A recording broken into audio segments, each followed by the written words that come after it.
So, everyone, welcome to our first episode of the podcast that we don't know the name of right now. But yeah, TBD Volume 1. TBD Volume 1. Yeah, so my name's Cody, or CK. I'm one of the tanks for the guild and also the raid lead for our second team that's going to be starting up. And, well, that's already started, but really going to take off in Shadowlands. Mike's next. He's next on the list. Okay, I'm a CE Holy Pally in our guild Aspire. By the way, I push a lot of keys and I do a lot of the heal stuff. Yeah. I'm Steve. I'm the asshole raid leader that everybody hates between the hours of 9:30 to 12:30 on Tuesday to Wednesday. Possibly into Thursday morning, depending on how much they piss me off. Hello, I'm Ranger. I'm the GM of this fabulous guild Aspire, and I shoot things with my gun. For now. Buff BM, please. Thank you. So, speaking of shooting things with your gun, that actually brings us to like the first topic of the night, which is main watch and what's everyone thinking about playing for Shadowlands. So I'll go first again. I'm looking at all the healers, of course. I'm keeping an eye on what's strong. I'm still sticking to my Holy Pally though. Like I still think it's going to be really strong for So about that Disc Priest for Shadowlands. So Disc Priest is looking really, really good.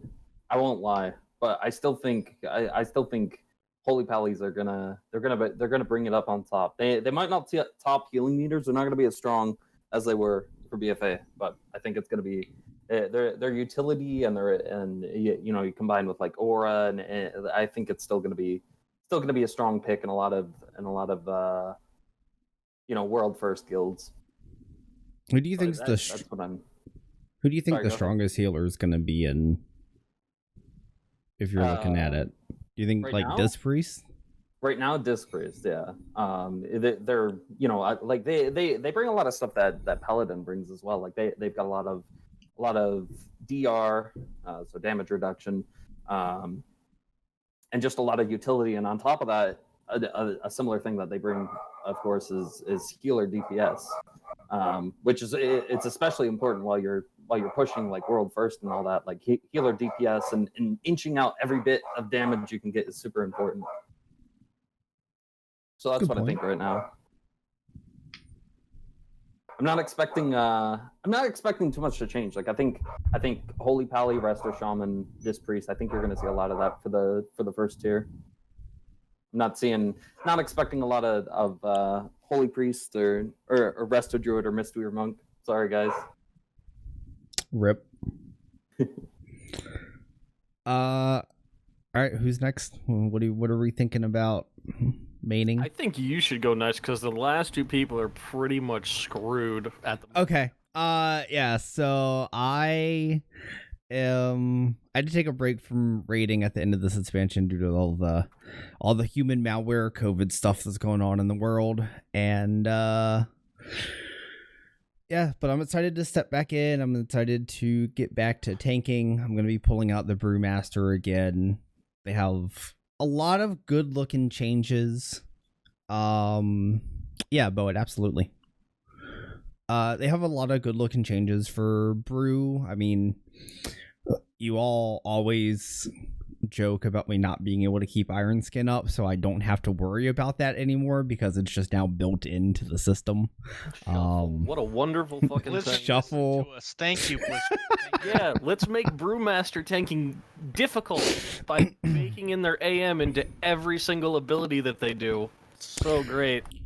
So, yeah, I mean, I'm a little nervous about the Brewmaster changes too, just from like it's gonna kind of be a different play style a bit, but overall I think they're gonna be really good. I'll be interested to see how they feel in Mythic Plus this time around instead of compared to BFA. Just because in BFA I felt like they really struggled in Mythic Plus just because they didn't have a lot of those like smaller cooldowns. You were really limited to just like Fortifying Brew and maybe Dampen Harm if you ran that. But like the Celestial Brew hopefully will solve that problem along with some other things that they got. So yeah, I'm excited. Brewmaster, and then I'll probably do like a Prop Pally second or something along that line. So you're going with the most difficult tank class right off the bat, right? That's where you're going. Yeah. Great. Yep. So I haven't been following like tank meta very much. Like what's looking strong right now, what's looking weak. I know they've been tuning and I mean, I'll give you like 2 guesses on what the top 2 tanks are, and I guarantee you'll land them basically straight on the bat because the tank meta just doesn't fucking change. Blood DK and Brewmaster Monk. Brewmaster? Yeah, it's basically it. Okay. Like, so your top 3 tanks right now is Blood DK, Brewmaster Monk, and then Prop Alley. Your middle of the road tanks are kind of your Warrior and your Vengeance Demon Hunter, and then technically Warrior is still on the same kind of tier as Guardian Druid, just simply because Guardian Druid is unfun and boring up until the new changes that went out this past week. So we'll see. Which we'll get to those a bit later about all those changes. So I'm gonna be going tank stuff. So I'll be doing either Pally first and then probably Bear based on this last round of stuff, or Slappy Boy DK. Wait, you said Pally first? Yeah, I'll do Pally first. Okay. I was expecting This could So probably was I. change from week to week, but probably Pally first. Steve's currently in the same boat as James. Well, yeah, maybe. which Changing your brings main us every week. to the big question, and actually why we named this segment Main Watch, because yeah, James, what are you maining for Shadowlands, or do you just want to go through the It's list? undecided right now. It's still TBD. it's Warlock, Mage, Hunter. It's one of those 3. I don't like Shaman, marksman. Rogue. No. Look. I don't trust Shaman, even if it is good out of the gate. I don't know if it's gonna stay good. Not interested in melee, so enhancement doesn't really. Enhancement looks fun. I'm sure they'll tune it correctly and it'll be good, but not gonna play melee. Warlock, I like 2 out of 3 specs. It's looking really strong. Destro and Affliction. But Frost is looking good too. I really enjoy Frost. That's the first thing I'm gonna be testing on beta. Is Frost Mage. Let's go ahead and just keep checking boxes down the list. Yeah, you throw darts. And We'll see the which one one that sticks. sticks. Yeah, we'll see. Okay, Right look, now I'd say undecided. next week we all need bingo cards, so every time he mentions a main, we can just dot one off. Just see who gets bingo first with whichever main he wants. Yeah.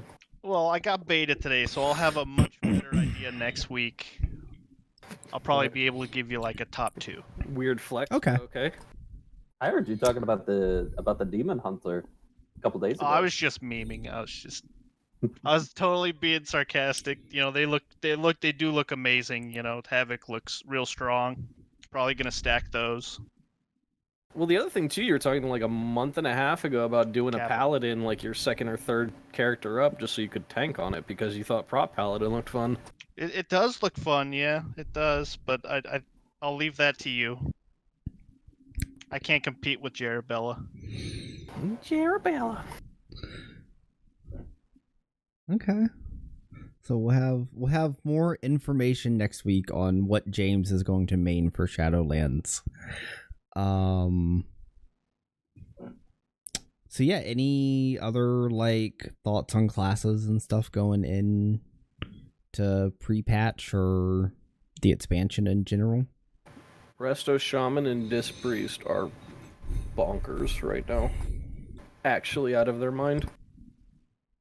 Yeah, that's what I've heard as well. Like they're literally Resto Shaman brings so much raid utility to the table, and there's a lot of fights where being stacked and utilizing bubble is kind of actually insane. Which kind of makes Shaman fall into that same boat when you have Link Totem and everything else.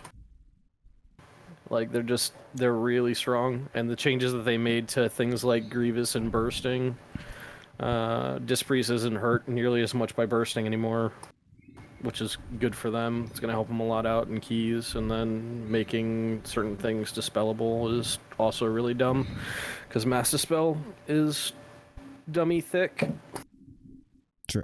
We have a trying to heal disc, trying to heal his disc during bursting week. Whew, that can be rough. Like when all the mobs die and you're trying to out heal like 6, 7, 8 stacks of bursting, and then you have nothing to hit. It's impossible right now, but with the way it is on beta, you can literally just stack everybody and then just mass dispel.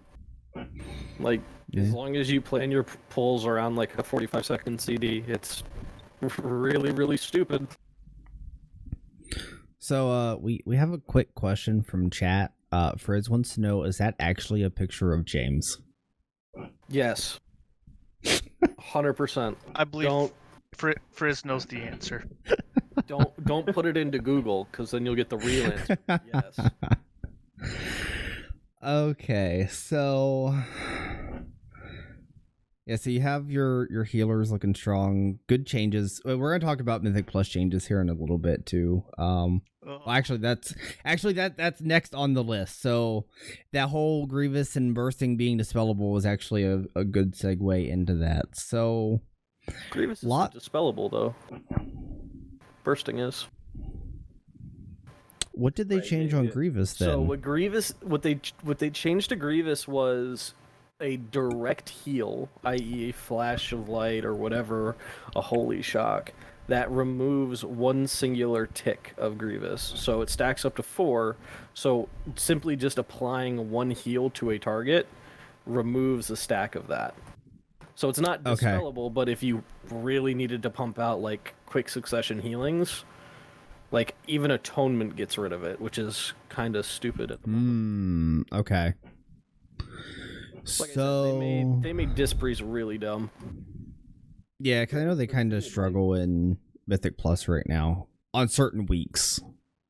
Yeah, I'm curious to see like how like if Dispriest becomes like it's still looking like Resto Druid's going to be the main meta for Mythic Plus as far as I've seen, but I'm curious if we'll see some people pushing on the Dispriest. Because right now there's only a couple of teams that push really, really high keys on Dispriest, because it's a lot to work around. I mean, with Heart of the Wild too, that's gonna help Resto Druids kind of maintain their spot in M+. Like they're still gonna be able to crank out a stupid amount of damage during that Heart of the Wild window. It's gonna be great. Shut up. Okay, so let's talk about all the drama surrounding Mythic Plus from this week. So where we have a drama alert graphic for no reason. Just pop it up on the screen. So there was stuff that was data mined earlier this week on beta that puts currently, or as it was data mined, puts Mythic Plus loot 3 item levels lower than heroic tier raid gear. Clarification, it's end of dungeon plus loot. So people are thinking it's data mined wrong because we can't show the clip, but Sloot was testing stuff on beta the other day, and they ended up getting a 207 from a plus 11, which Wowhead was showing the plus 11 giving a 204. So if you follow that trend up, then your plus 15 would equal out to, or your plus 14 and 15 would equal out to the same item level as heroic would. Yeah, basically you're getting the same item level as you're getting right now. Just everything was data mined 3 item levels lower than what it should be. And everybody is all up in arms about it, but like people have been going through and running keys this week on all different levels, and they're finding everything is basically 3 item levels higher than what Wowhead is data mined, so kind of all of the community outrage and everything else that follows behind it is just null and void. Because what's in the game matters more than what's been data mined at this point. Well, they've data mined it, but what if it's not implemented yet? Like, what if it's just like it's something they're testing internally? I mean, if it's testing internally, it would be okay, but I don't see a reason why the loot wouldn't equal to what it is right now. Like changing a system that obviously works, just to kind of be like bugger off M+ people, you don't get the same gear as raiders. That's kind of reversed thinking on their entire philosophy. Yeah, I agree. I don't think it makes sense at all. But weren't they saying they wanted to like slow down gearing and basically like they made it so like less gear is going to drop off bosses as well, right? So like maybe they didn't like the M+ spam like the first week of heroic raiding and all that to get all your like this tier is 465 pieces, so to like get them all. Well, they did that too, because they've basically what they've changed it to is if you don't time the key, you get one singular piece of loot. If you do time it, you get 2 pieces of loot versus the current 3 or whatever it is minimum. And then every key past 15, you get that increased chance for the extra piece after that up to 20. So like if you're still pushing 20s or 15s or whatever, there's a chance you can see 2 or 3 pieces of loot drop, but you have to be doing that level of key. But if you don't time it, you're only getting the one singular piece versus the 2 or 3. Gotcha. Yeah, I'm just wondering if they're trying to curtail like people gearing up and sort of like extend like your play time in the game like because they said they learned a lot from Classic, right? And like in Classic it's a little bit harder to gear up. Well, I don't know if you can call it harder. It's a little bit more time consuming to gear up, right? So I'm just curious if that's maybe like their thinking or one of their goals, I suppose. Make loot more impactful, let loot be loot, kind of thing. Like Exactly. You gear up slower, but the loot is more worthwhile. Exactly. I mean, it's something they almost have to do, right? Because they're making it to where, you're not going to get the random tertiary procs and crap like that. No Titan Forging. No Titan Forging, yeah. And since they're limiting sockets... socket though, right? It's sockets on limited pieces. Like I know you can put in helm. sockets, but I think you can still get a random socket on random pieces. Yeah, it's rings, helm, and belt, I think. It's like 6 pieces total. Yeah, it's limited, so you won't have every piece socketed like you do now. Yeah. But, yeah.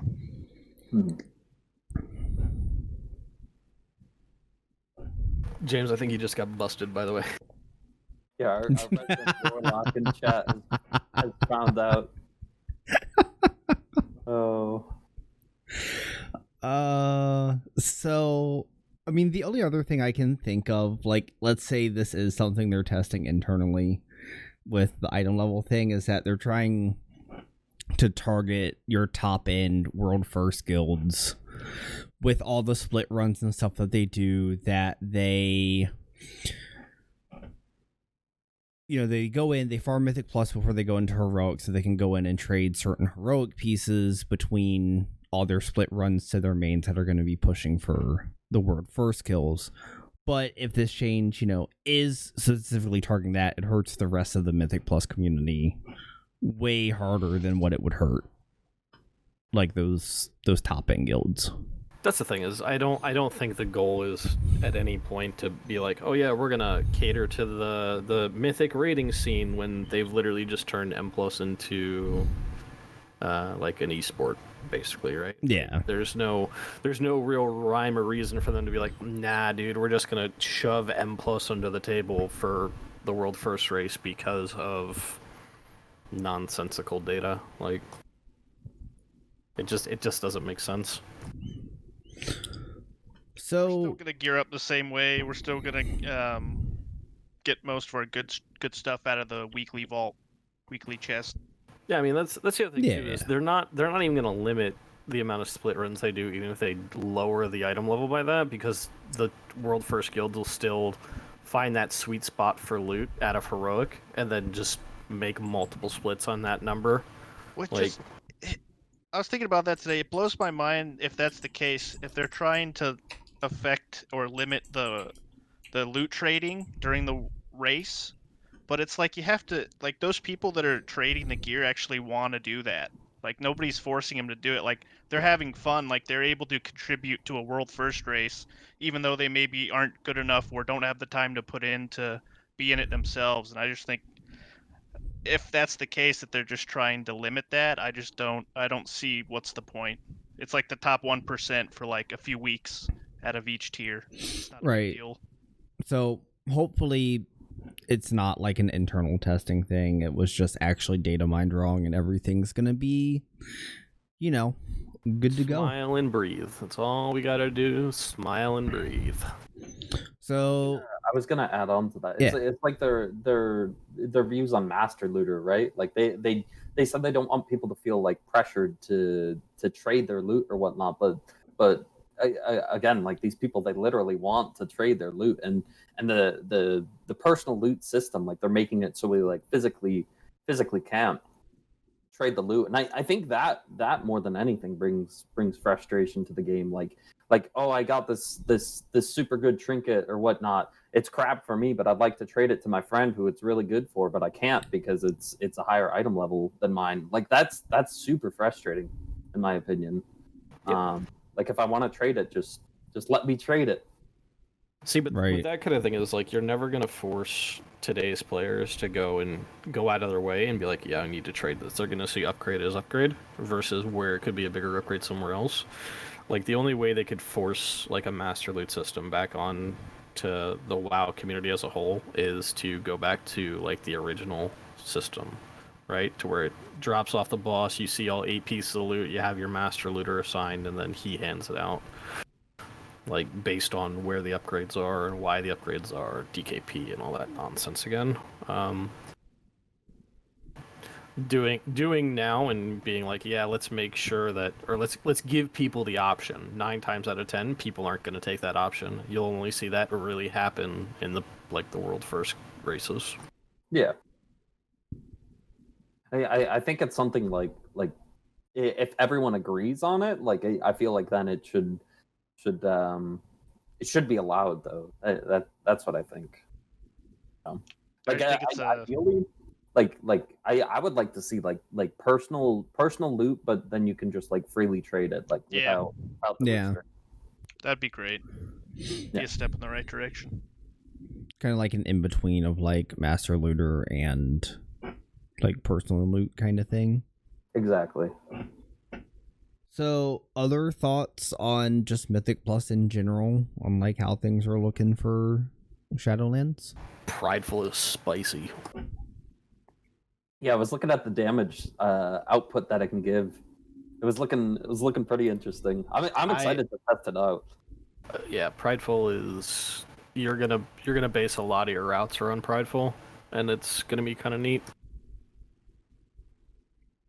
because having that 30% damage amp plus speed and mana back basically renders a boss on a fortified week relatively useless once you get gear. Just another pull. Yeah, so you defeat the prideful mob, and then it's a 30% damage buff, or is it 30% damage and healing? It's 30% damage and healing, and then you get a 60% movement speed and 5% mana back per 5. Ooh. Wow. It literally just is like more trash. Wow. Like if you're not basing boss mobs around prideful packs or like really hard packs around prideful, you're doing it wrong. So is it just one mob, or is it like a pack of mobs? Nope. So what it is basically you defeat the mob, you hit the 20% mark, and this giant red, basically Vectus-looking guy from Uldir comes out and starts debuffing people and pulsing AoE damage, and yeah, the debuffs make a little cross, and if you get hit by the cross, you're stunned and you take damage, and yeah, you kill the mob, and you get the buff. Gotcha. It's like Queen Azhara's minions to where they don't reset health either. So, like, say for whatever purpose you accidentally pull and you get a prideful mid-pack, it won't go back up to 100. It'll stay to whatever you get it at. Okay. I'll make it a little bit nicer. Any other closing thoughts on Mythic Plus or anything, or the what's the new affix? Storming, I think it is. Storming. The King's one Wrath of 'em. tornadoes. Yep. Oh, Yeah. on melee, that's gonna be a rough time. Have fun. Storming and volcanic together, if those ever can overlap, that's gonna be interesting to see. I don't know if they can though. wait? So what tornadoes is it from King's Rest? No, So go ahead. the mobs on the like right before the first boss, you know, they spawn little tornadoes that go around in the circle like. Oh yeah. Yeah, so that's a new affix in Mythic Plus. Oh, boy. Basically. And I believe from their testing, like it could spawn from like every mob, and there was like 10 circles going around at one time. Like if you pulled 10 mobs, so Yep. yeah. Yikes. It's worse than explosive because it goes around and then it just like around. It's really annoying. And there's nothing you can do about it. It just has to go away. You got that, and then you have volcanic, which now shoots you up into the sky about 40 feet. The worst part too is they spawn around the enemies, not just random locations. So Yep. yeah, like you're saying, melee, have fun. Like, I don't know. Once again, melee gets absolutely screwed. What do you mean? There's no problem with melee. There's nothing ever wrong with melee. Bring them all. I need to make a melee free zone pop up. Just throw in some quaking with some storming and volcanic. Just all melee have a good one.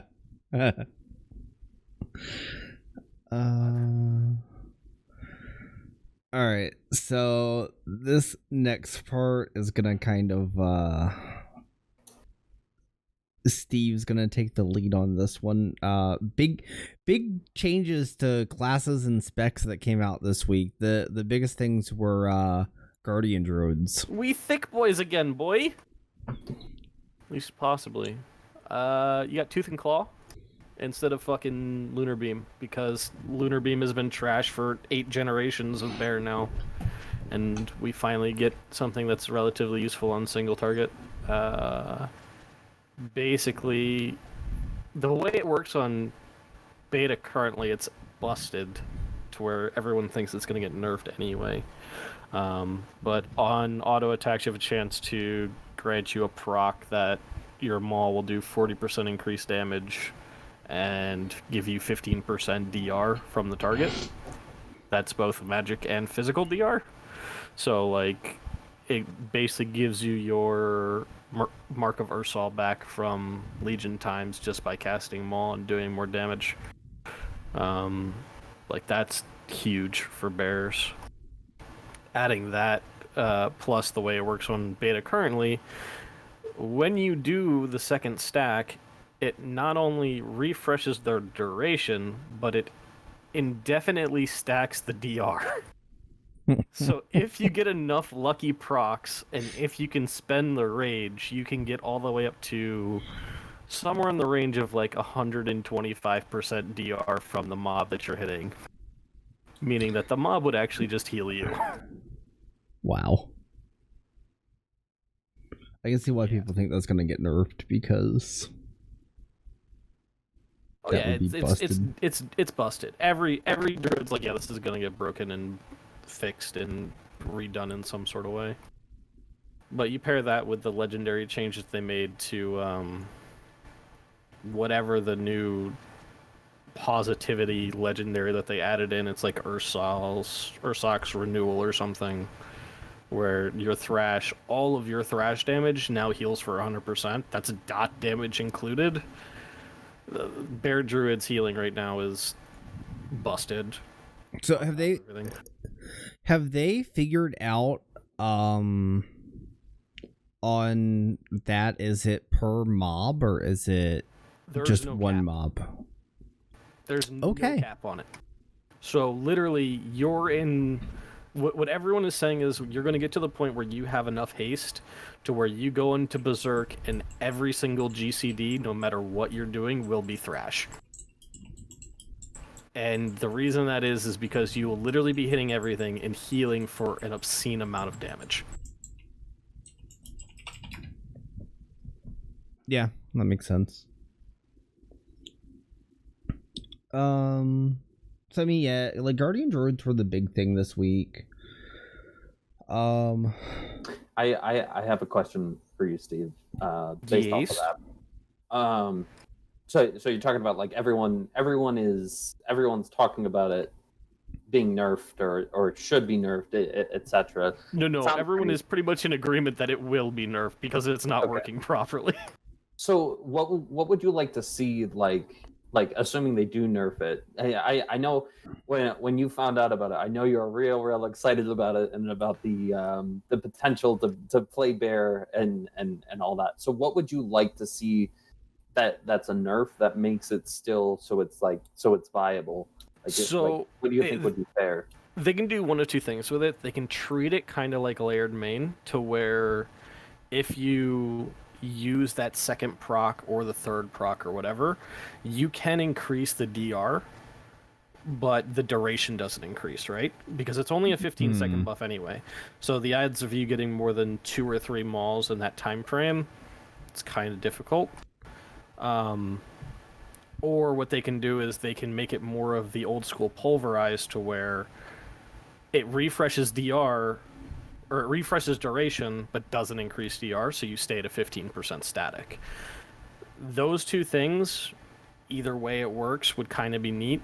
I think if you play it like the first one, it kind of works like Iron Fur, and then you're making the conscious choice of, do I want the magic mitigation through the Maul DR, or do I want the Iron Fur mitigation for the physical?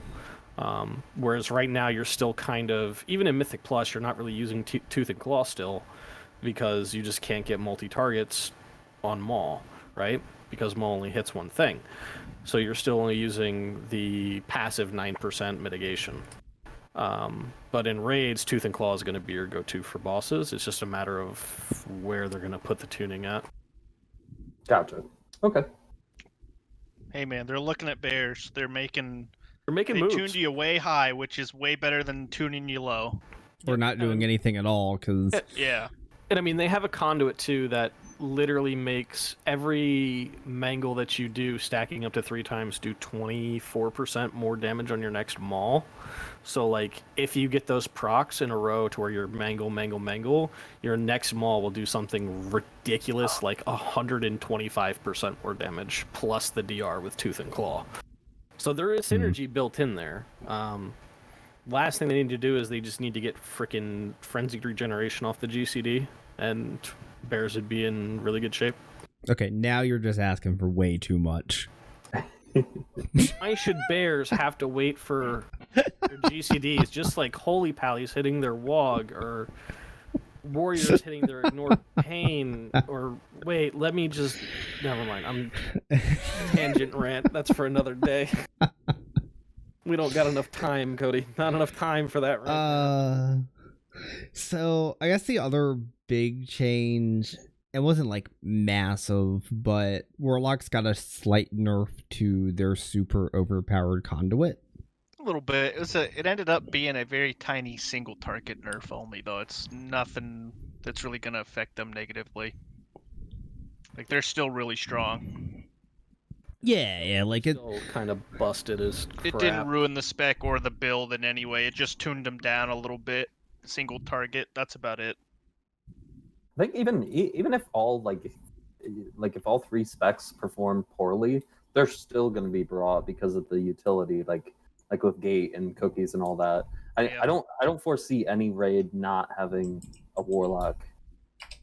No, they're looking really good. You'll need at least 1 or 2. Honestly, because they don't have capped AoE with Malefic Rapture right now. They also don't have line of sight requirements on Malefic Rapture, which makes no sense. What? Oh yeah, that's the... Yeah, that's the other thing that's kind of been data mined and figured out is Malefic Rapture right now doesn't require line of sight and just has like an obnoxiously obscene range, like 100 yards. So anything that has a dot within like 100 yards, no matter where it is, takes Malefic Rapture damage from the Warlock when it casts. Okay. I don't know if that's gonna make it to live, but we'll see. No, that's gonna go here relatively Yeah. soon. It almost has to. I'm gonna say that is way busted. There's a couple things Frost has too, where it's like you're not gonna see it right now, but conduits and things that basically this guy was theory crafting that in dungeons they'll be able to keep up their icy veins almost at 100% if there are other frost mages in the group that have this exact same build, and I just can't see that going into live either. Go ahead, Mike. How How's your holy pally news? Anything at all? I mean, they like I've been watching. I haven't really seen anything. They seem to be I don't know. Like I haven't really seen very many healer changes, which is interesting. They've tweaked. I think Disc Priests, was it Spirit Shock or Spell Shock? So like you instantly apply a bubble, but Spirit Shell, yeah. Spirit Shell, yeah. See, I haven't played Disc Priest, but when that was originally a spell, so I'm actually not too familiar using it. That was way back there when they had it, right? That was like Yeah, that what, was Kata? Yeah, that was a TOT while times. ago. TOT and before, yeah.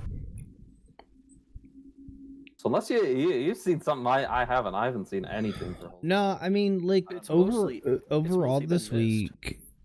Yeah, like overall this week it was, like I said, it was like Guardian changes, the nerf to the lock conduit. The BM Hunter thing was big. BM It's going under the radar. Oh yeah. That literally the Cobra Shot thing. We've been waiting. So it was. Let's see. I have it pulled up here. It was 22 days ago when it was last reported that they admitted that it was even a bug and that they would fix it. And we've, like, you have to understand, if you don't play Hunter, you wouldn't know. But basically, Cobra Shot, like, you can't use Arcane Shot over Cobra Shot, and that's what you were having to do because they removed the rank 2, which made it cost way too much. And it just didn't. It integrates with talents and things like Killer Cobra. It resets your kill command faster. You weren't able to do that. You were using Arcane Shot, and basically it's just untestable at that point. Yep. So hopefully BM will get some solid testing now that. Now that they're gonna fix that. I mean, you had tank. Last week was tank week, basically. Last week was tank week, yeah. To where you had your blood decays get buffed even more by taking off talent choices and giving it to them baseline, which made no sense. And then you had the Vengeance Demon Hunter changes, which kind of, in my opinion, and I know there's somebody that'll disagree with me, that will, that kind of hurt them a lot. Simple way to put it, the way that I'd say it is hit them overall, but that's the way I'd put it. But yeah, the GCD changes still need to happen on the tank front a little bit. Death Grip needs to come off the GCD. FR needs to come off the GCD. Like, there's just some stuff that doesn't make sense to be there, and it's still there. And I'm kind of hoping Blizzard realizes that coming up here soon. Our Vengeance Demon Hunter said that he's coming for you, Steve.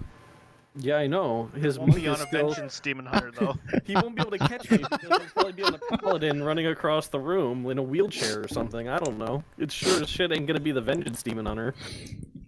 Oh. Maybe a monk. Maybe you'll see him rolling down rolling the hill across at you. the floor. Yeah.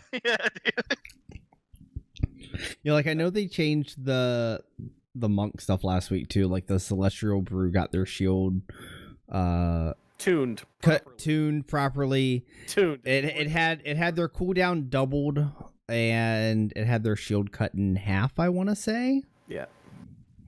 Shield was reduced by half, and their cooldown was increased by a little bit. Not doubled, but a bit. I think it was like 15 seconds. Which was needed because that was way broken. What do you mean? Shielding your health bar 3 times over with one shield? That's not broken. So this wasn't like a class change to like a specific class, but the engineering battle res is coming back. Ooh. Rip of boomkins.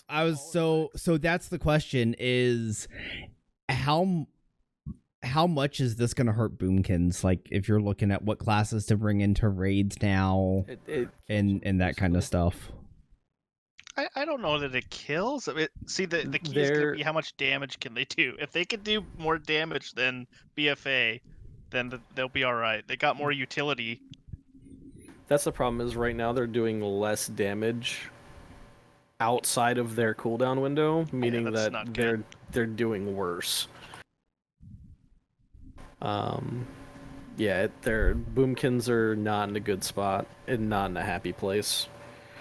I mean, I'm sure they'll do okay when they have like ramp time and all that kind of shit at some point, but right now boomkin is oof. It's the best way I can put it. Like I said, that wasn't even like a class change. That was like, hey, here's this thing coming back into the game, and instantly it was just like, well, rip boomkins. Like this is gonna hurt them pretty good because you got to think you still have locks with the battle res, DKs with the battle res, and if resto druids are looking strong for raiding stuff too, that's going to be also another battle res. So yeah, I mean, but they bring Cyclone. So does the druids. But they bring Ursols. So can resto druids. Oh no. I mean, they bring your 1 minute silence beam. But they have Innervate. So do resto druids. So do resto druids. Why is balance even a spec?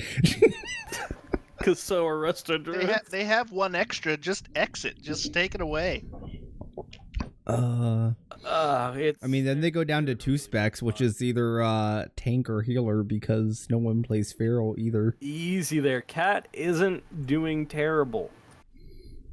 It's not doing great, but it's sure as shit better off than Boomkin right now. Oh, that's saying something.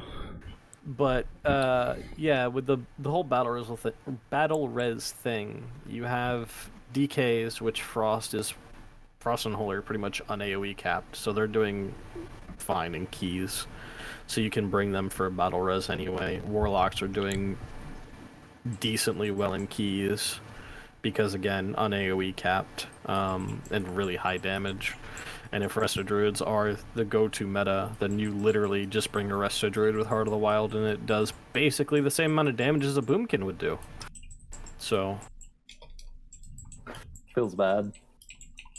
But yeah, I was gonna bring up as well. It also has like a lot of M+ implications because of if you want to play anything other than a Resto Druid, then it's not mandatory, but if you don't have any other Brez in the group, playing a healer that's not Resto Druid, it feels really bad because if someone dies, you have no way to get them up. So there was a lot of outroar with the healer community as well about there not being any more engineering battle res. Like and like even in its current iteration, like I feel like that it still could be implemented a little bit better. Like I don't think, like, I feel like you're already punished enough as it is, like running up, you've got to go up, like say into melee, into danger. You've got a 4-second cast time, and it's still got that I don't remember what the percentage chance it is, but it still has a percentage that it can fail. So instead of brezing the person, it can bring your HP down to like 10% health or something like that, which I think I read right now it's scaling with versatility, which means it actually just straight up kills you instead of bringing you down to 90% as well. So hopefully they fix that bug. But yeah, so it had a lot of healer implications as well if you're not playing a rested druid. So I'm personally really excited that they brought it back to the game, and I'll probably be leveling engineering come Shadowlands. Would that really make you level engineering on your paladin? Like, is that really something that you're like, yeah, that'd be something I need to do? Most high tier M+ paladins, yeah, they that's what they run as engineering. So they have that brez, so they can compensate for, not being a rested druid and not having it. Really? It's kind of weird because I've seen you run keys and you die more than anyone else. So I don't know why you would need it. See, that's why I don't have it right Oh. Anyway, that was low. Mike, you remember that free hole run 8 months ago? That was the trap. Oh my gosh, the memes never die. So let's we got the final afterlife cinematic. How much time are you cutting out for this section, real quick? Just we so I know. we can just go. Like we can. Okay. We can just talk. Like I loved It was Loved great. It was great. Yeah, really good. Really nailed that whole vibe of what we're walking into in that zone perfectly, I think. Like, I have so many things here. Everything's Like, fine. You know, Smile. I don't Nothing's think wrong here. I don't think Steve's gonna agree with you on that one, Frizz. no. I have wholeheartedly told Frizz that he's actually wrong, and if he thinks that was a terrible, terrible trailer, he needs to have just a moment of silence for his actual brain. Wait, he didn't like that one? I thought that one and I thought Bastion were the best ones. A lot of people didn't like it, apparently, Mike. I was shocked when I heard that, but Really? Revendreth was Yeah. a very much a second for me behind Bastion. That's Simply, Bastion had the emotional connection to, okay, we saw this character die in Warcraft 3 and we didn't really know what happened post that, right? And then you got to see what happened, and then they built on it, and they moved everything around, and you finally got to see what happened to Arthas after he died, and the repercussions of that. Like, Bastion was a great trailer. You then go to this one, they don't show you a hero's death. They don't show you a Legends of Warcraft's deaths, like they did with Ursoc, with Draka, with Uther, right? That's how they all started. They started with the death of someone important in WoW lore. Someone that everybody knew. This one is just straight up horror movie screaming in the dungeon pits of hell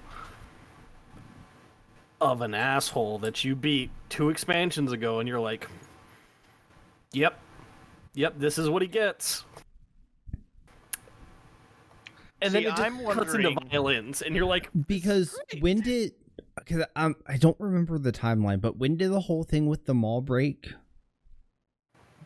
Because he ended up in Revendreth, but what was that time cut off to where like people decided that it actually broke and stuff stopped going? So, you have a timeline now because you have Ursoc dying, which was technically the first quote unquote raid tier of Legion, and since Ursoc went to Ardenweald, it happened in between that and whenever something else breaks. So it's whenever Legion, the first raid of Legion ends to the next tier of raiding. Wasn't it when Greymane fucked up what she was doing in Stormheart? That's what everyone thought. But the problem with that timeline is that happened during the quest line, which chronologically speaking to everyone in the fucking WoW community is after or is before the Emerald Nightmare raid. So they're saying that can't be possible. So what everyone's thinking now, it's whenever Helya decided to do its Helya things in the TOV raid, and you had to go deal with Helya. Okay. Yeah, Steve, you're getting some static on your mic sometimes. It's not all the time. It's just like it. Yeah, I'm not ssure what it is. I don't know, dude. We can get it fixed for next week, but Yeah, this is scuffed week Again, this is our scuffed week 1 thing, so we can go back and kind of start working out stuff for next week. But yeah, so you have this whole behind the scenes pain and suffering vibe. Like everything else is like, man, look at this hero's journey after death and how their afterlife is formed, and you're just sitting there going into this and it's like, yeah, he's getting screwed.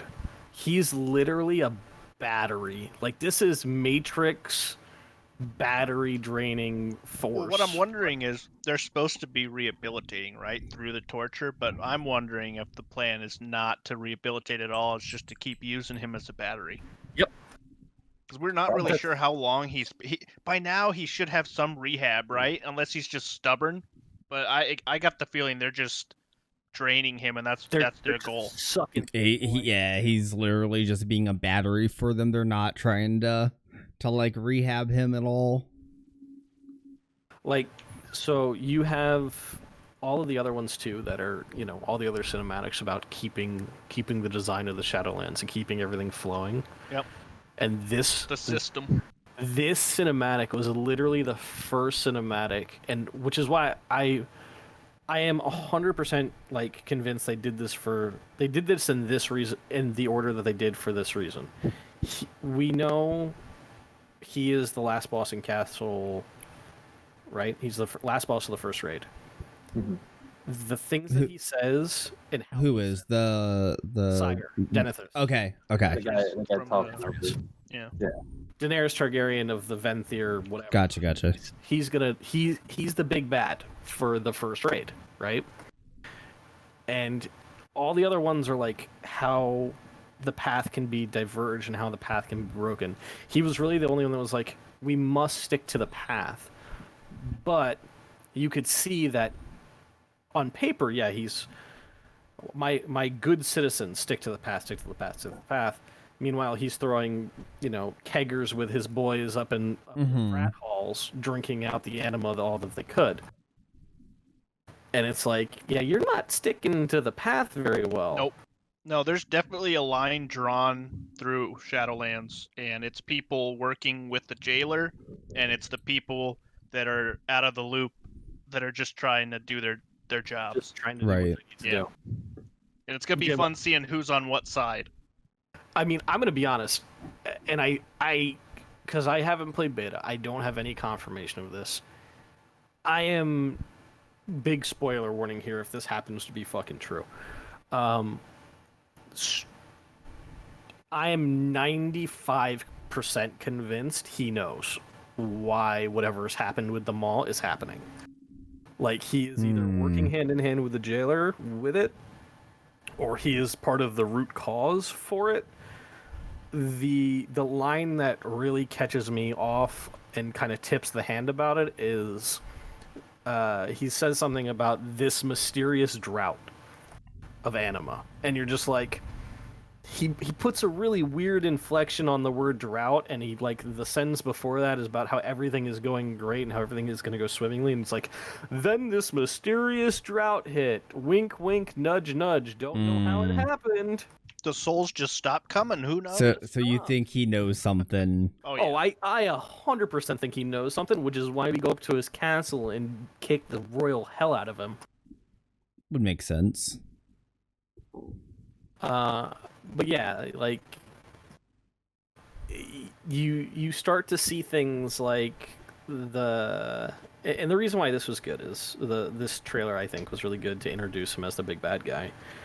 You see how he is actively affecting the people of Revendreth, right? Like, Right. the rich get richer, the poor get worse off. Or the poor who try to do something about it, they get thrown into the sunlight and basically driven mad and insane. Yeah, they get stoned. They get turned to stone. Yeah, they get freaking ashed, basically, vampire ashed. And the kind of telling things about what the storyline is going to be is the ending moments of that cinematic, to where you're watching him pour the anima into the glass, and the guy writing it just cocks that look of why are you doing what you're doing? And No, it's just like hatred, man. it's just hate. Like there's literally it's literally brewing of a French Revolution kind of thing, Right. where, you know, we're gonna lop off the head of the king, and it's gonna feel really, really good. I'm pretty sure that's the first thing you do when you start out there, is you start that storyline, basically overthrowing him, and as you quest, you kind of work against him, from what I've heard. I really That would make sense because that all leads up to the raid in that zone. Yeah, dude, that cinematic thing was very like Germany during World War II, when the Germans started to lose, and like they're doing propaganda speeches and everything else, like give in to, you know, the country's greater needs and give to everyone else. Meanwhile, like Hitler's throwing balls and things down in his bunker and shit. Like, it's so weird. Like, there's so many weird things that they did in that Afterlife trailer that just represent so much of fucked up society. Right. But it's actually happened. Like, this Right. is stuff that has happened before, and you're like, ooh, bad guy. Really Yeah. bad guy. Yeah. You know, I was gonna add on. It made me like, I know some people in chat are gonna disagree, but it made me feel like I felt bad for Garrosh. Like it made me feel like sympathy for Garrosh. With you. No. It did, like, war crimes aside and all that. I felt bad. War crime. You can't just be like, nah, dude. Forget what you did. Forget the slaughter that you did. Just put it away. It's okay, dude. You don't belong there. I'm just saying, Garrosh redemption arc 9.2. No. Yeah, maybe. No, absolutely I was a little surprised not. we didn't see any Kael'thas. I guess they're saving him. I don't think you will see Kael'thas, because I think he is such a big, integral part of the actual in-game storyline. Like, you know, you're basically saving him or setting him free, however you want to put it in the raid. Like, that's basically what you're doing. I think you'll see more of him as the storyline progresses through the zone, but I don't think they're going to make him a pivotal role until after the point. Until after the raid. Did Thrall Yeah. come here or no? He's in Orgrimmar, isn't he? No, he's there. He went. He got to take Because he them all. promised in the book, he promised Tehran that he would bring her Sylvanas' head. Right. And she's like, don't ever speak to me again unless you have it with you, basically. Well, But it's not that'd be even that, cool but- if he encountered Garrosh. If It's there's not going to even be a that, though. redemption, I think it has to be through Thrall. You have to remember, the leadership that got taken by Sylvanas' undead Valkyrie or whatever has been taken, right? That's going to happen in pre-patch that no one has no idea when it's happening or why it's happening. But, like, we apparently have Anduin and Thrall and Jaina and Bane, I think, or whatever, in the mall. Like, they're one of the first sets of people to be taken to the mall. Yeah, Okay. there's some kind of, like, Wowhead was saying there's some kind of, like, cinematic things that they're Yeah. trying to, that they found. Basically, it says it's a cinematic that has Anduin and the Jailer in it. Yeah, the three. Right. The three Yeah, models of Anduin. P.S. Side note, completely. Can we talk about that high-res model or the high-res? Well, I'm picture wondering of if the that's what Jailer? it's from now. I think it's going to be. Oh, like the CGI jailer that The came out on CGI the. Like, what's the coincidence? A couple days later, they data mine that there's a cinematic with the Jailer. Yeah. Like, that dude is looking freaking thick boy Looks great. status. I mean, it would make sense if they keep going the full CGI cinematic route like they did for BFA, because we had a lot of them. I think you're going to see a CGI trailer arc like they did with Garrosh, or not Garrosh. God, what the hell was his name? Sarafang. I think you're going to see, like, whether it be based around Sylvanas and the deal with the Jailer, or it's based around the Jailer himself. I think you're gonna get multiple heavy CG trailers with the Jailer involved. I want him. Yeah. Yeah, I mean, like, BFA gripes aside and all that, like the art team and the cinematics have always been like out of the park. Like, It was disappointing we didn't get one for N'Zoth. I wanted to because see I him. feel like Ooh. I feel like the full CGI trailers just do so much more for the story than just the in-game like animated ones. Like the animated ones are still good, right? But you get that full CGI effect, and it just like it hits a lot harder than the animated ones do. Yeah, I agree that the art carried, like the Warbringers, the writing, the stories, Oh, the yeah. Jaina song, all the cinematics, like they definitely carried. I mean, even the in-game cinematics that they did were still outside of let's be honest, outside of the ending of N'Zoth, like they were really good. Like the Dark Shore one where you watch as Malfurion like roots the hell out of that guy into the ground and just has the ground to eat him, and then he just comes in as a bear and just mauls people to death. Oh yeah, that was he was like stalking 10 out of them. 10. That was 10 was out of great. 10. Like that was 10 out of 10 horror film. But Which, by the way, are we gonna see more Malfurion in this expansion? I think you have to, because you're gonna get Tyrande and Night Warrior, and you're gonna get a lot of it, especially. Yeah. So Well, I mean, that would I make think sense. there's dialogue of him in Ardenweald already, so we know he's going to be there. Okay. Yeah. So on the topic of Revendreth, It's Curse of Strahd 2.0. Curse of Strahd 2.0 WoW edition. Thoughts on the trinkets that came out from the raid? Anything that really stuck out to you guys as like super broken, super, you know? Let's give every healer wings, Holy Priest wings. That trinket needs to be nerfed.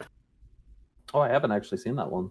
I was gonna say I've seen the melee trinket, the stacking 5 melee trinket, but I haven't seen the healer one. So there is a 40 int trinket that on use every 2 minutes gives basically 5 plumage feathers to a target, right? And the 5 plumage feathers on the target heal them for, X amount over 12 seconds. If the target suffers lethal damage while the plumage is activated, it triggers all 5 feathers instantly and heals for the remaining amount, saving their life. On a 2-minute CD. Yeah, that's Yeah, I'm looking at it now. That seems pretty good. I was just shocked that there were so many of them, and they're the best you can get in the game, and it's through the rating. yeah. I mean, yeah, there were a lot of trinkets from this raid. Yeah. Hey, you guys are tank mains. You'll never die because all 5 of your healers will have the stack of What are you complaining about? Now, does that stack per healer, like on the same target? So, like, does it, or is it like an internal thing? So, like, if you have 5 feathers from Mike, will you also get 5 feathers from Frizz, for example? I don't know how it's gonna work, but let me give you an example. Kill Jaden, when you have to soak the pools and kill Jaden, and you need like minimum like 1 person in it, or the raid dies. But if you only had 1 as long person, as you have the feathers, you could soak you put it. the feathers on that person, and X target can solo soak and not die. Like, I really hope that trinket doesn't turn into one of those things to where like your healers are going to have to use that through the whole expansion. I think unless they take the cheat death off of it, it's going to be a minute. Yeah, I don't see how you wouldn't. Yeah, I don't know. Like that trinket will literally allow you to cheese any kind of soak mechanic in the game. And yeah, there's like, you have 4 solid healers, right? And you basically can remove immunities out of a fight just simply by them knowing when to put that trinket on someone. And it's on a 2-minute CD, which is better than Priest Wings. Like, yeah, true. That trinket needs to go to like a 3.5-minute CD, and they need to take the cheat death off of it, or it'll basically be the default healer trinket for the entire expansion. Or give it something to where like the cheat death has like an internal like 10-minute cooldown or something. It doesn't even need to be that though. Like something like that. You can just throw it on another target. Like, it needs to be like Jim just said in the chat, it needs to be 200%. If you go exceed 200% of the target's health, You they die. instantly die. Or it needs to be something to where, you know, it's got a longer CD and it's less effective with X amount of damage overkill. Like, I don't know. But the way it is right now, that trinket will literally be used from launch until Shadowlands dies. Well, they've got that with like pre-string wings, right? Like if you take like a large amount of damage, even though you've got that wings from the priest, you'll still die. So I'd be surprised if they didn't add something like that onto this. I am thinking like reading it now, like it looks like so the heal's not going to scale from the expansion, but the cheat death proc thing. The cheat death proc would be what? It's strong. Yeah. Unless like Jim just said too, is like unless they add like a better version of it throughout each raid tier. And it will also be absolutely insane for Mythic Plus. You will never see them add multiple of the same type of effect trinkets tier after tier after tier. It just doesn't happen. That, to me, that trinket reads like a end of expansion tier raid trinket. Like, not like a first right out of the gate thing. Like, that trinket could be the healer equivalent of the Arcano Crystal for everybody back in Legion. True. Oh god, waiting for that really good Titan Forge. True. Even like tiers afterwards, I remember that. Yep, I never saw one of those. Meanwhile, James just gambles and gets his. What boss does that come off in the raid? Is it an early boss or is it like towards It's a late the end? boss. It's where to go? Sun King Salvation. Yeah, it's Sun King. Actually, that's not late. That's mid. That's middle of the Is tier. that mid raid? Yeah, that's like boss 3 or 4, I think. Well, isn't there? So yeah, you can pick and choose though, right? Like after a certain point, yeah, I think so. Yeah, so it could be either late or it could be early, based off of what wing you go to first. Yeah. Okay. So middle of the raid. I'm looking at the boss list now. It looks like 6, like 5th, anywhere between like the 5th to 7th boss, depending on which way you go. Simple response. It just needs to be tuned. Like, it just literally needs to be tuned, and something needs to either be taken away or given elsewhere. Like, it's just not strong enough. Or, sorry, it's just too strong. It's not strong enough? Okay. Yeah, make it a 1-minute CD, make it stronger than Purgatory, and heal them to full. Sounds pretty good to me. Shut up, Mike. I mean, from the way it reads, Jim, you probably could. Yeah, you could wear it as a tank. It's an int trinket, so you because a lot of strength. Because it's an on-use effect. Well, the Kabbalist's effigy that I'm reading, that one reminds me of the one we got around Battle at Azaralor, because the more people that you have with it in the party, the more crit you get. Yeah, there's a lot of those. There's one for each like stat. But I remember having to do those. that BDA as well. We'd have like a group for the people that had the item that would trinket that would have a multiplier on it. Yeah, so they've done this kind of like stuff before. Luminous or something. Not Yeah. Luminous Barrier. What the hell was it called? I don't remember what it was. I don't freaking remember now. This is gonna make me angry. It dropped off Opulence. I don't know. Like, it was the trinket off Opulence. Yeah, I don't know. Those trinkets, like, they could be good. It's just the healer one seems, I guess a good word for it would be abnormally overtuned. I'll leave it. Yeah. So I think it's interesting though. It's going to make for a lot of interesting like decisions, like healer wise. Like you can choose to same this person. So from I'm excited for it. From a tank's perspective, Steve, what's your thought on the leash?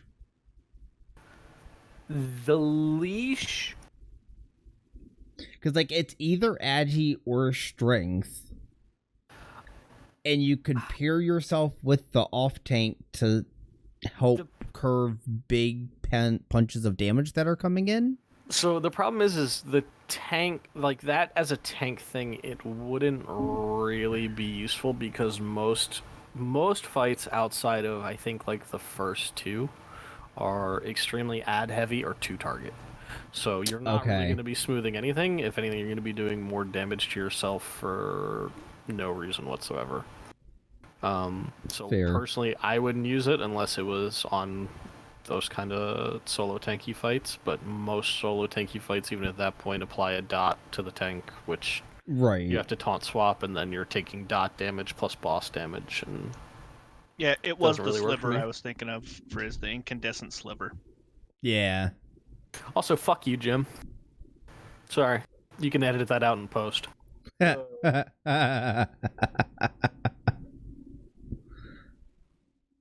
Try to incite a riot in the chat. Oh yeah, I wouldn't use the leash one. There's another one that's like it gives you like a shield and versatility or something, and then there's another one that does healing leech plus it sends you into a rage, increasing your damage done. Like those would probably be the two that I would use.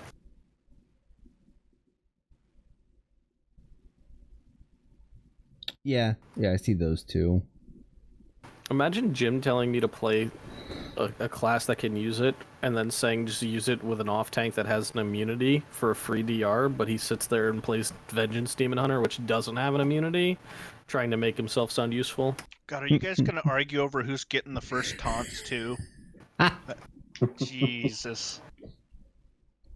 No, I'll just take them, and then I'll just make him sit beta.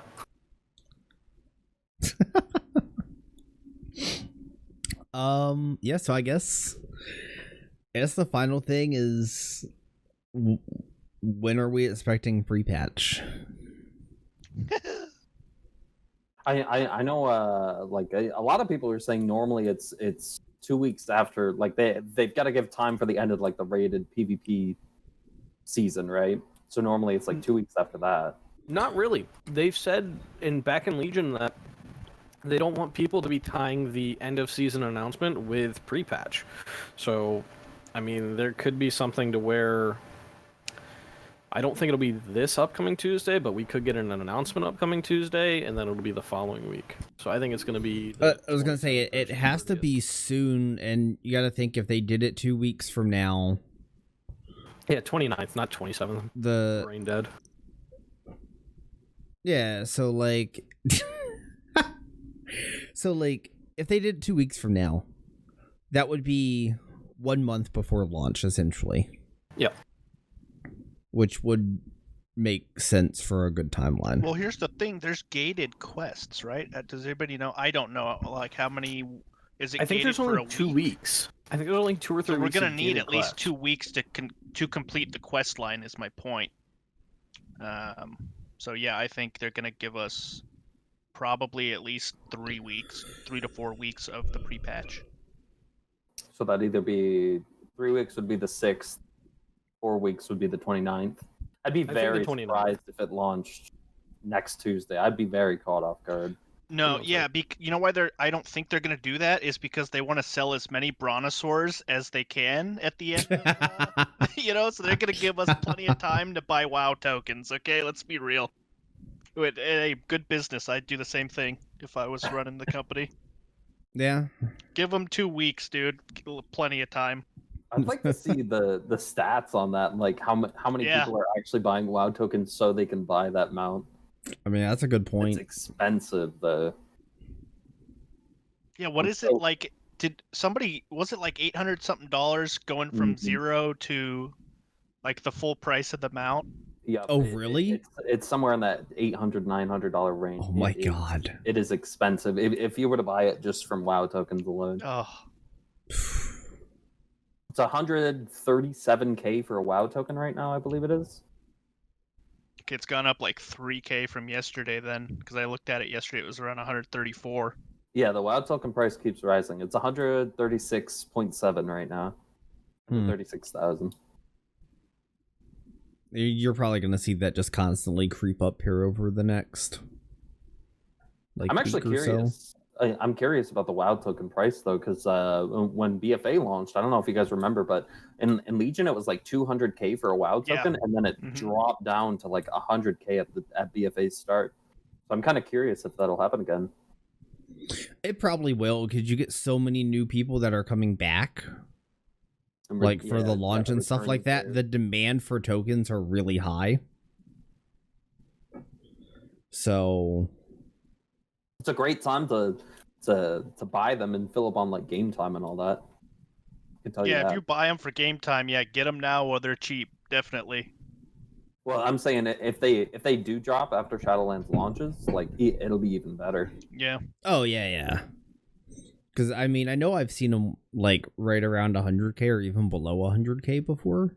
Mm-hmm.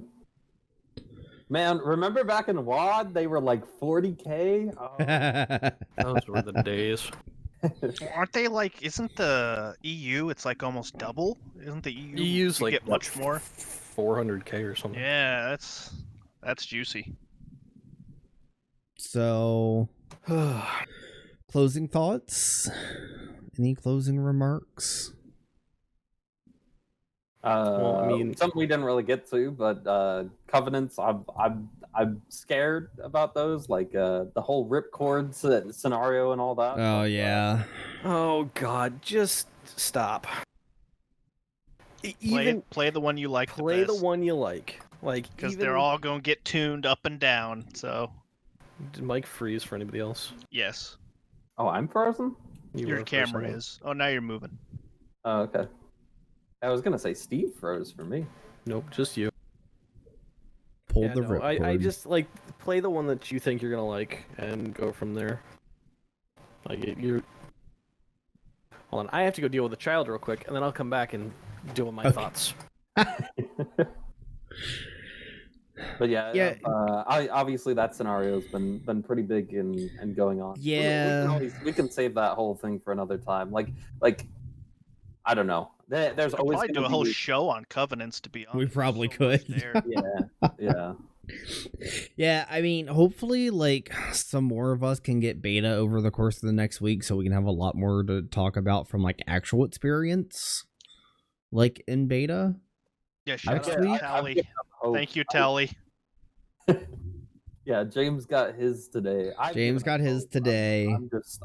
not expecting to get it. I'm just like, I'll play some other games till Shadowlands launches. That'll be my experience. You just got to keep entering and there's so many giveaways on like streamer. Yeah, there's a ton. Streams. You just got to keep entering. It can happen. And then like once Shadowlands actually launches, of course, we'll have a ton of stuff to talk about. Mm-hmm. Yeah, it's gonna be good. I'm looking forward to it. Which, by the way, Steve was back for a second. So I know I talked to Steve about this, and I think I mentioned it to James too, or we were all on the channel. But I definitely want to do this on launch week, but have it set up to where like we're actually just playing the game while we talk about stuff, because it's launch week, like, so like we can still sit here and talk about things and leveling experiences and that type of stuff, but I still want to do it launch week. So yeah, I don't know if I've ever watched like a podcast thing where they actually are playing the games live when they're talking to each other. I don't know, that might be something kind of different. We could do a whole like dungeon or key together all while we're doing it, if that's what you mean. That'd be cool too. We could do something like that. Something also depends on like what day it's going to be at that point. So true. Just so everyone in chat knows too, we don't have necessarily a set day for this. Ideally, we will once Shadowlands launches and I get my work schedule changed. We're probably going to be looking at either like a Sunday or Monday type thing, probably Sundays for it. So up until then, it's kind of, hopefully we can just kind of keep it Friday nights until then. Yeah, Friday nights work out pretty well. I thought it's pretty good. Yeah, The news is still pretty or is at least semi fresh and all that, I think. Yes, semi-fresh. Yeah, so any final remarks, closing thoughts? I have stuff as soon as I get the okay from James to go ahead and say it. Yeah. Oh yeah, you guys had Good to drop the Good stuff. to drop the stuff. Everybody in guild roster changes, class changes. Anything by that?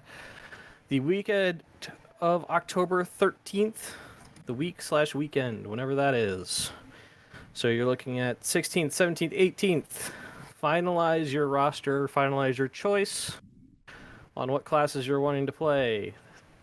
That goes for you, James. That means class changes, role changes, anything like that. Talk to an officer and figure it out. Now, the other thing, pre-patch on the horizon. This past Tuesday and Wednesday was and is our last raid up until pre-patch. So we're not going to raid the first week of pre-patch. We're not going to raid next week or until pre-patch comes out. What we're hoping to do is do one last raid during pre-patch. So we're looking at the week of the 13th possibly, just so people can kind of get a feel for how their class is going to work in raid. And that's all going to change based on when pre-patch actually releases. So keep in Discord and figure all that stuff out. But we're not going to raid the week before Shadowlands launches because we want people to be kind of rested up, ready to go, and hitting the ground running. So there you go. Basically, we're done till Shadowlands. We're gonna do like 1 or 2, fun raids when the pre-patch comes out, because people are gonna want to test their stuff, their new builds, and all that. For We'll do sure. some fun raids. Yep, we'll do some fun stuff. But yeah, we're pretty much done till Shadowlands. Nice. Cool. Yeah, thanks for everyone tuning in. Thanks for everyone who followed the channel, and I have one more thing. Yeah. This just in, Boet just messaged me he's going mage for the expansion, so I'm gonna mark that down as a finalized thing. So Boet is going mage. So you got Boet on mage. You said Killa was what was Killa was going? Boomkin. Okay. Yeah, Killa's Boomkin, Boet's on mage. So yeah, that's been finalized stuff. I'm gonna go Holy Priest. Holy Priest. Oh, I'm watching Boet's face right now on his stream. He's just kind of like, what are you talking about? Hell nah. Been there once, never And again. then what? Hell with you all. Yeah. All right. Well, I guess that wraps up our first episode of our Scuffed Guild podcast. So, yeah, thanks everyone for hanging out and checking in, and we will see you all next week. Hopefully around the same time. We'll post it in Discord and stuff, and then in the next couple of weeks too, we'll start having like guests and stuff on from the guild once we kind of get into the flow of things. So, yeah, thanks everyone. Have a wonderful night. And again, if you followed, thank you guys for all the follows and everything. And we will see you next time.